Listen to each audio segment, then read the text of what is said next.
Nah, hari ini kita akan mendongeng sebuah film yang berjudul Day of Reckoning. Menceritakan tentang sebuah hari penghakiman yang terjadi setiap 15 tahun sekali. Duduk yang manis dan selamat menonton.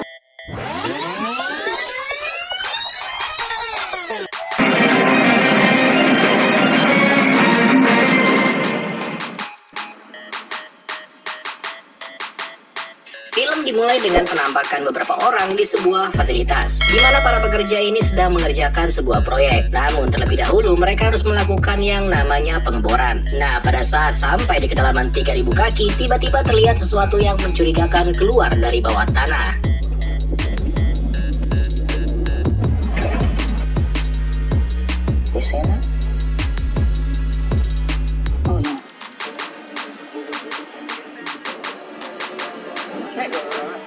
Semua monster yang keluar dari dalam tanah itu menghancurkan kota-kota. Dan bahkan peperangan melawan makhluk-makhluk itu terjadi di seluruh dunia.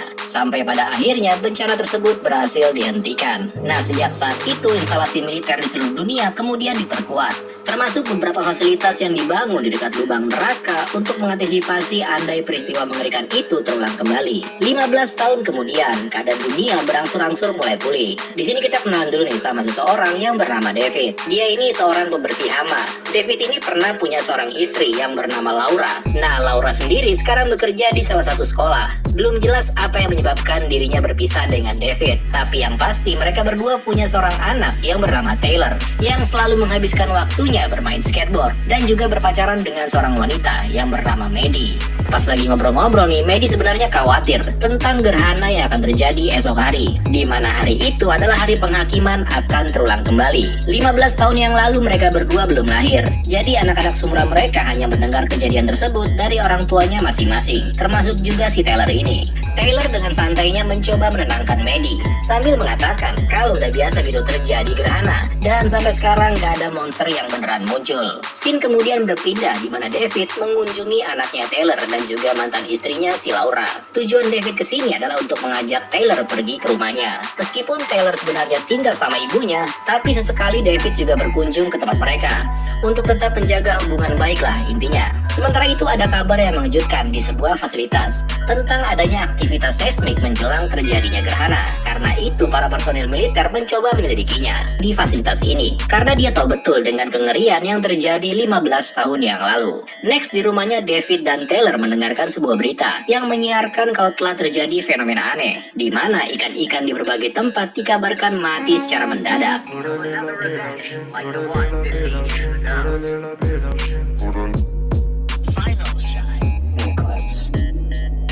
David menyadari kalau peristiwa ini persis sama dengan yang terjadi sebelum hari penghakiman 15 tahun yang lalu.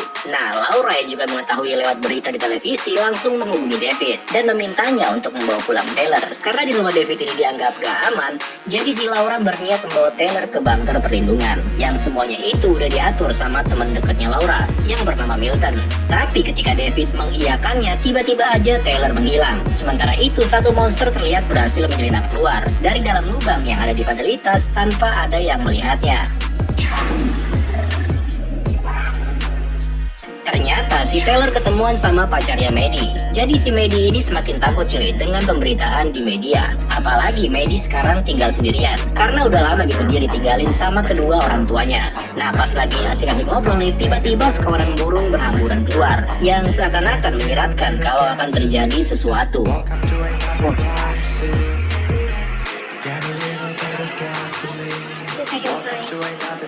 Sementara itu di tengah jalan, David yang sedang berkendara untuk menjemput Taylor tiba-tiba mendadak berhenti ketika semua orang juga memberhentikan kendaraannya untuk melihat kawanan burung yang berterbangan. Karena situasi jalanan macet, David terpaksa berlari menuju ke arah taman. Di saat yang bersamaan, para pekerja yang berada di fasilitas terlihat sedang melakukan pemeriksaan rutin. Di sana mereka mendengar suara-suara yang mencurigakan, dan ketika mereka semua mendengarkannya dengan seksama, tiba-tiba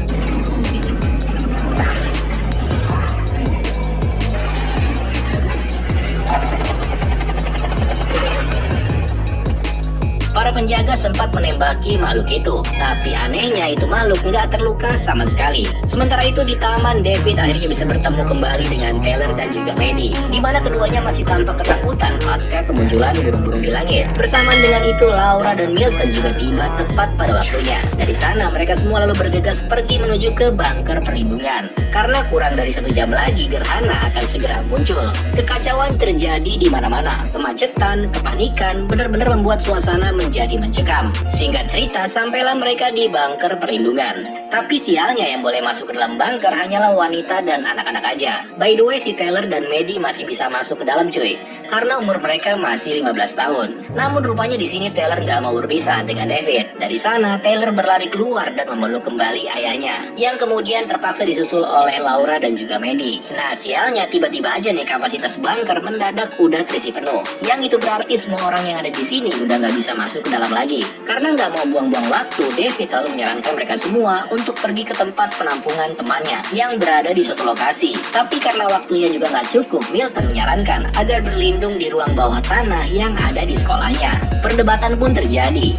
Taylor merasa kalau di sana bukanlah lokasi yang aman untuk bersembunyi. Sampai kemudian mereka terjebak dalam kemacetan yang parah.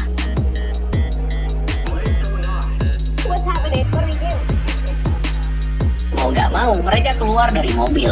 Suasana menjadi mencekam ketika gempa bumi terjadi yang disusul dengan gerhana yang menutupi matahari. Makhluk mengerikan pun keluar dari dalam fasilitas dengan jumlah yang sangat banyak.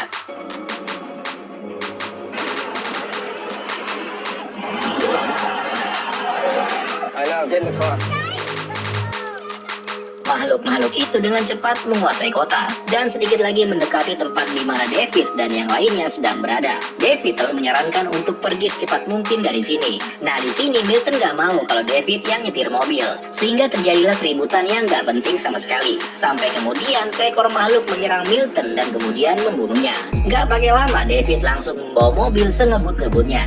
Mereka melewati saluran air buatan untuk bisa keluar dari dalam kota. Di sini Maddie sempat bertanya dari mana asal makhluk-makhluk tersebut. Laura lalu mencoba menjelaskan dari apa yang dia ketahui. Pada dasarnya nggak ada yang tahu nih dari mana asal makhluk-makhluk itu. Nggak ada yang tahu kenapa mereka ada di sini dan apa yang mereka inginkan. Banyak orang berteori kalau mereka adalah setan. Ada yang bilang juga itu merupakan kehendak yang maha kuasa. Namun dari semua teori tadi, nggak ada yang benar-benar tahu alasan sebenarnya makhluk-makhluk itu muncul ke dunia. Singkat cerita, di tengah jalan, tahu-tahu bensinnya habis cuy. David lalu keluar untuk mencari kendaraan pengganti yang kebetulan berserakan di depan mereka. David menemukan satu mobil yang kayaknya masih bisa dikendarai. Namun ketika masuk ke dalam, David dikejutkan dengan seseorang yang rupanya lagi bersembunyi di bangku belakang.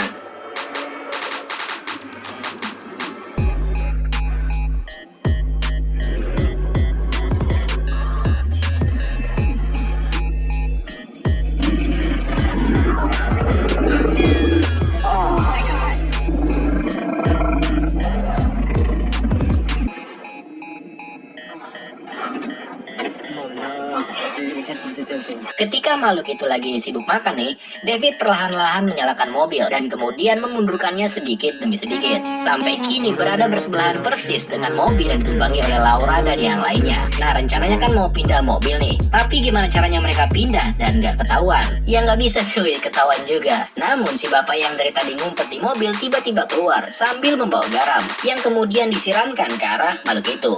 Udah kayak stick ya, udah tau lah ya apa yang terjadi ya.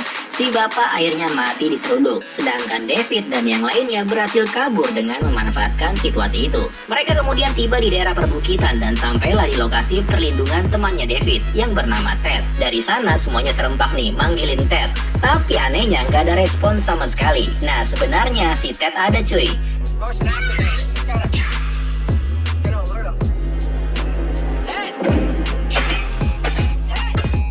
Situasi semakin mencekam ketika segerombolan monster yang gak terhitung jumlahnya terlihat berdatangan dari balik bukit. David yang panik pun terus aja nih menggedor-gedor pintu bunker.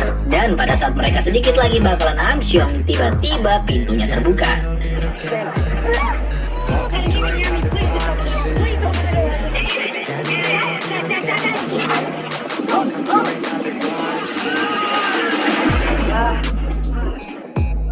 Di dalam, Ted langsung menyambut David dan juga yang lainnya sambil meminta maaf karena kebetulan dia nggak mendengar kalau ada orang di luar bunker.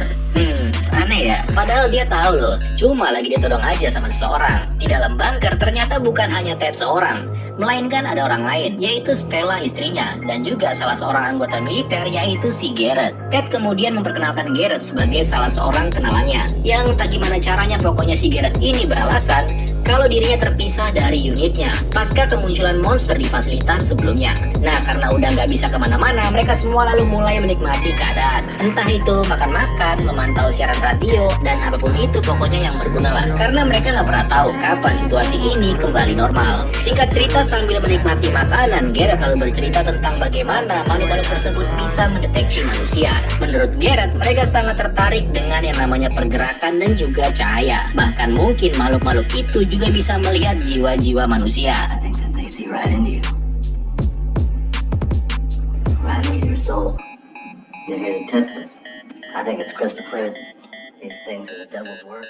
Garrett terus bercerita tentang dirinya yang sejak 15 tahun yang lalu sudah berada di fasilitas tempat di mana monster-monster itu keluar. Sebanyak 157 pekerja mati dalam serangan tersebut. Nah, uniknya dalam kejadian itu Garrett berhasil selamat setelah dia secara nggak sengaja menceburkan dirinya ke kolam pembuangan yang terasa sangat asin. Saking asiknya bercerita, Garrett nggak sadar kalau Ted lagi memberikan isyarat kepada David untuk mengambil pisau yang ada di hadapannya. David yang paham langsung mengambilnya. Next, kemudian setelah makan, beberapa orang kepengen istirahat. Namun David dan juga Ted memberitahu supaya santai aja gitu, jangan tidur dulu. Rupanya Garrett menyadari kalau kehadirannya di sini memang gak diinginkan. Dan bener aja, ketegangan pun terjadi ketika Garrett mengeluarkan pistol dan menodongkan senjatanya dan meminta David untuk membuang pisau yang ada di tangannya. Ted lalu menceritakan kalau dia dan Stella disandera oleh Garrett. Nah, awalnya Ted nggak mau membukakan pintu ketika melihat Garrett di luar. Tapi rupanya istrinya Stella yang baik hati nggak tega cuy. Stella kemudian membiarkan Garrett untuk masuk.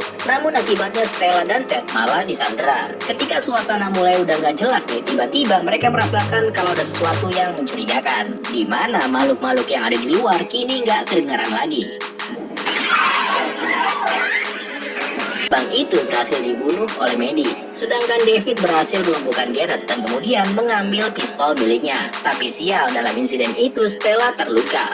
Next, nggak lama setelah itu David yang melihat ke arah monitor menyadari kalau di luar sana ada monster banteng yang muncul tepat di depan pintu bunker. David yang tahu kalau mereka nggak akan bisa bertahan lama di sini kemudian memberitahu yang lainnya untuk segera keluar. Namun karena Stella lagi terluka, jadinya ya mereka nggak bisa ngapa-ngapain cuy. Nah, di saat banteng itu terus mencoba mendobrak pintu, Ted mengatakan kalau mereka bisa aja keluar menggunakan sebuah terowongan rahasia. Mendengar hal tersebut, Garrett lalu meminta untuk diajak pergi bersama. Garrett mengaku kalau dirinya memiliki sebuah kendaraan yang disembunyikan di sekitar lembah. Garrett juga menyarankan untuk pergi ke fasilitas tempat di mana monster-monster itu keluar. Jadi menurutnya tempat yang paling aman itu adalah tempat di mana monster-monster itu muncul. Karena logikanya semua monster kan udah pada keluar nih. Jadi ya aman lah pastinya. Garrett juga mengatakan kalau di fasilitas itu terdapat ruangan yang aman bagi mereka semua. Nah, karena nggak ada pilihan lain, mereka semua pun akhirnya setuju.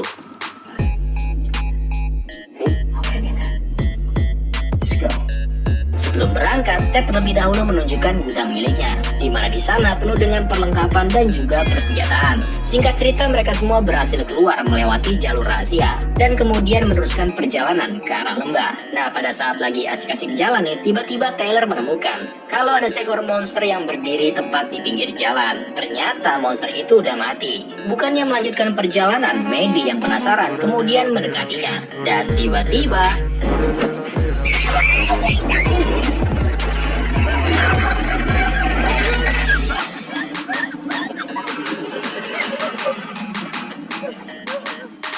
Garrett lalu memberitahu kalau dirinya bisa bermanfaat andai tali yang mengikat tangannya dilepaskan. Nah, karena David merasa perkataan Garrett ada benarnya, dia pun melepaskan ikatan Garrett. Next, kemudian sampailah mereka di puncak gunung. Dari sana, mereka melihat pemandangan yang mengerikan, di mana seluruh kota kini terlihat hancur lebur. Beberapa waktu kemudian, sampailah di kendaraan yang dimaksud. Pas udah siap semua nih, tahu-tahu mobilnya nggak mau nyala cuy. Panik dong pastinya. Belum lagi segerombolan monster juga muncul mendekati mereka. Nah, Stella yang tadi terluka, tubuhnya kini sekarang sudah mulai terinfeksi. Dia sempat mengambil pistol milik Ted dengan maksud untuk bunuh diri. Tapi karena Ted berhasil mengambil kembali pistol di tangannya, Stella kini malah mengorbankan dirinya.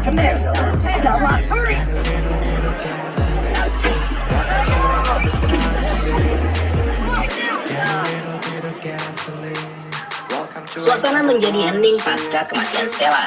Lewat siaran radio, mereka juga mendengar perihal bunker yang di bagian awal ketika mereka tiba di sana pertama kali, yang dikabarkan kalau bunker tersebut berhasil ditembus dan di sana terjadi yang namanya pembantaian besar-besaran. Next, sampailah mereka di fasilitas yang dimaksud, di mana suasananya terlihat sangat sepi. Mau nggak mau mereka kemudian turun untuk memeriksanya. Tujuan mereka sekarang adalah menuju ke basement, tapi untuk bisa ke sana sistem kelistrikan harus dipulihkan terlebih dahulu. David dan Garrett yang akan melakukannya, sedangkan sisanya menuju ke ruang medis untuk mengobati Ted yang sempat terluka ketika memasuki kendaraan. Garrett mengatakan kalau militer sebenarnya sudah mempersiapkan segala sesuatunya untuk menahan invasi monster yang kedua kalinya. Mereka bahkan sudah membanjiri jalan masuknya menggunakan air asin. Tapi karena lubang galiannya terlalu dalam, jadi semua rencananya gagal total cuy. Kemudian setelah berhasil menghidupkan kembali daya listrik, tiba-tiba David dan Garrett mendengar suara-suara yang mencurigakan. Karena khawatirnya ada monster di dalam fasilitas dan akan terlalu beresiko jika meneruskan ke arah basement, David lalu mengajak yang lainnya supaya cepat-cepat gitu mencari ruang perlindungan.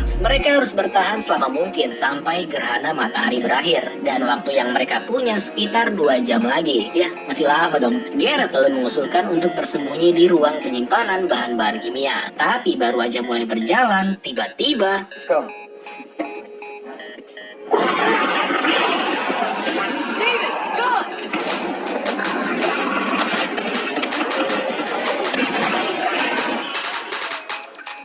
saat monster-monster mulai berdatangan, Garrett memilih untuk kabur dan bersembunyi di ruang penyimpanan.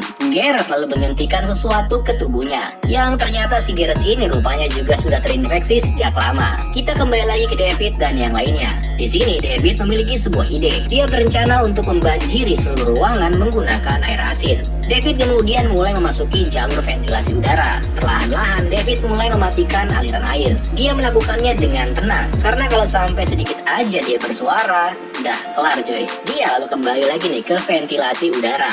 Tapi tiba-tiba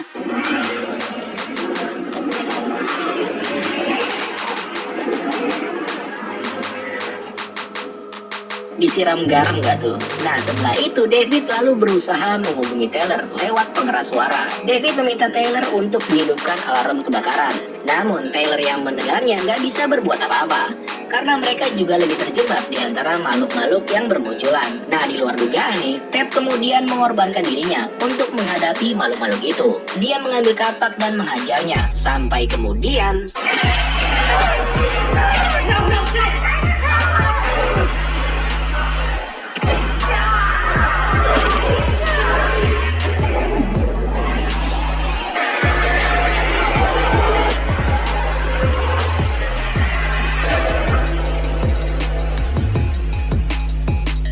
bersamaan dengan itu, gerhana kini telah berakhir. Semua monster yang ada di luar sekarang kembali lagi menuju ke habitatnya, yaitu dunia bawah. Namun rupanya dari sekian banyak monster, ada satu yang masih tersisa, di mana makhluk tersebut muncul tepat di belakang Garrett. Pada saat Garrett ini lagi ingin menghabisi Taylor, Laura, dan juga Maddie. Dengan memanfaatkan keadaan itu, David dan yang lainnya berlari menuju ke ruang medis. Di sana mereka mencoba meracik campuran air asin, yang kemudian dimasukkan ke dalam tabung silinder. Dan tepat setelah berhasil membuatnya, tiba-tiba makhluk itu berada di depan pintu.